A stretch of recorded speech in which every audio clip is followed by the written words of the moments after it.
வணக்கம். ஆகாஷ்வாணி புதுச்சேரி செய்திச் சுருக்கம் வாசிப்பவர் வாசுகி சந்திரசேகரன். பிரதமர் திரு நரேந்திர மோடி நாளை புதுடெல்லியில் தேசிய பாடலான வந்தே மாதரம் பாடலின் 150வது ஆண்டு தினத்தை தொடங்கி வைக்க உள்ளார். கலாச்சார அமைச்சகம் ஏற்பாடு செய்துள்ள இந்த தொடக்க விழா நாளை முதல் அடுத்த ஆண்டு நவம்பர் 7ஆம் தேதி வரை நாடு தழுவிய அளவில் கொண்டாடப்பட உள்ளது. இந்த விழாவின் ஒரு பகுதியாக தேசிய பாடலின் சிறு ஆவணப்படம், நினைவு முத்திரை மற்றும் நாணயம் ஒன்றும் வெளியிடப்பட உள்ளது. இக்ஷாக் கப்பல் இந்திய கடற்படையில் இன்று முறைப்படி இணைய உள்ளது. கொச்சி கடற்படை தளத்தில் நடைபெறவுள்ள இந்த விழாவில் கடற்படை தளபதி அட்மிரல் தினேஷ் கே திரிபாதி சிறப்பு விருந்தினராக கலந்து கொள்ள உள்ளார். கப்பல் கட்டுமானத்தில் இந்தியாவில் வளர்ந்து வரும் தன்னம்பிக்கைக்கு இக்ஷாக் ஒரு சிறந்த எடுத்துக்காட்டாக விளங்கும் என்று அமைச்சகம் கூறியுள்ளது. பீகார் சட்டமன்ற தேர்தலில் முதல் கட்ட வாக்குப்பதிவு இன்று நடைபெறுகிறது.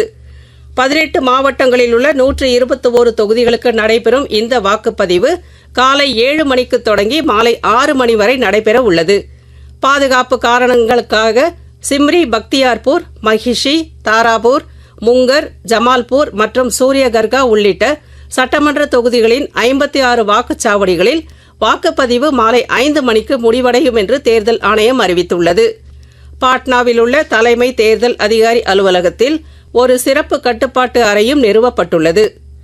புதுச்சேரியில் மாணவர்களின் மனநலனை பாதுகாக்க ஜிப்மரில் சிறப்பு பிரிவு தொடங்கப்பட்டுள்ளது என்று ஜிப்மர் இயக்குநர் டாக்டர் வீர் சிங் நேகி கூறியுள்ளார். இதன் மூலம் ஜிப்மரில் பயிலும் இளநிலை, முதுநிலை மருத்துவ மாணவர்கள் மற்றும் பயிற்சி மருத்துவர்களுக்கு உரிய மனநல ஆலோசனைகள் வழங்கப்பட உள்ளன. இந்தியா மற்றும் ஆஸ்திரேலியா அணிகளுக்கு இடையிலான 5 போட்டிகள் கொண்ட தொடரின் 4வது சர்வதேச T20 கிரிக்கெட் போட்டி இன்று ஆஸ்திரேலியாவின் குயின்ஸ்லாண்டில் உள்ள கராரா ஓவல் மைதானத்தில் நடைபெற உள்ளது.